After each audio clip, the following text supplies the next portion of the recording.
Alright guys, I know we've all been curious about who would win out of 100 men versus a gorilla. Well, there's Joaquin Buckley, an explosive, unpredictable, highlight reel psychopath who fights like an absolute gorilla. So what happens if Buckley goes full gorilla and charges through the top 15?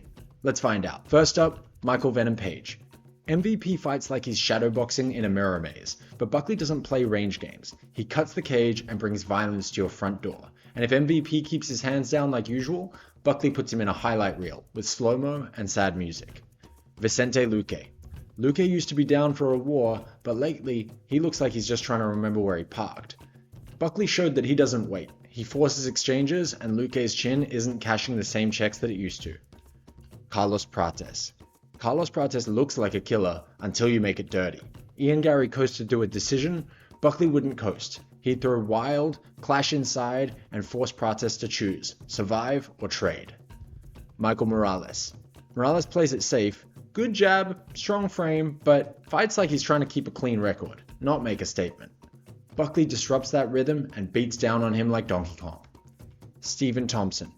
Buckley might not outpoint Wonderboy, but he already showed he doesn't need to. All he needs is one sprint, one blitz, one mistake.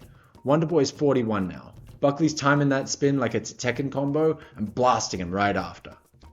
Jeff Neal. Neal's tight hooks and counters could work if Buckley fought like a normal human being, but Buckley switches stances mid-swing and throws from angles your coach told you were impossible. This is a car crash, and Buckley's the one driving.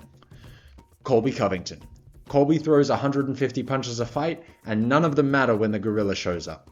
Colby's trying to win rounds, Buckley's trying to remove you from the rankings, and does so much damage the doctors have to call it off.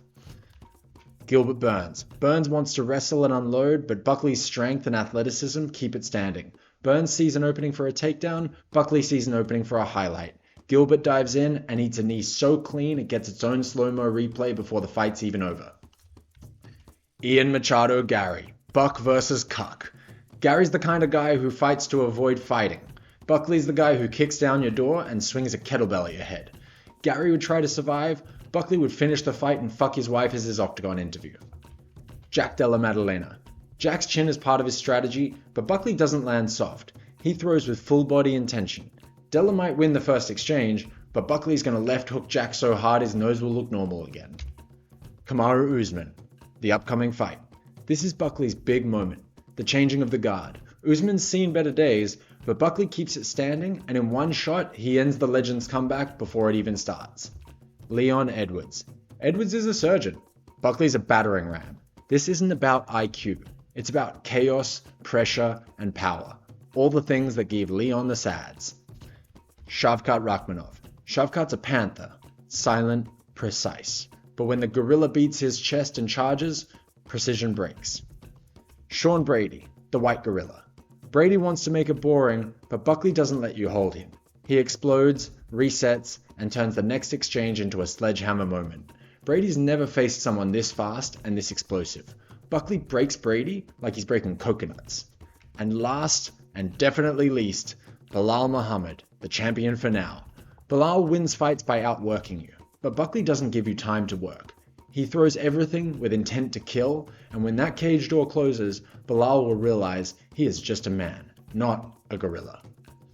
Joaquin Buckley isn't ranked high because of his politics, connections, or safe wins, guys. He's here because fans want to see someone storm the cage and tear through the decision factory that we call the welterweight division. He's not trying to win. He's trying to change the damn division. And I say, let's let him.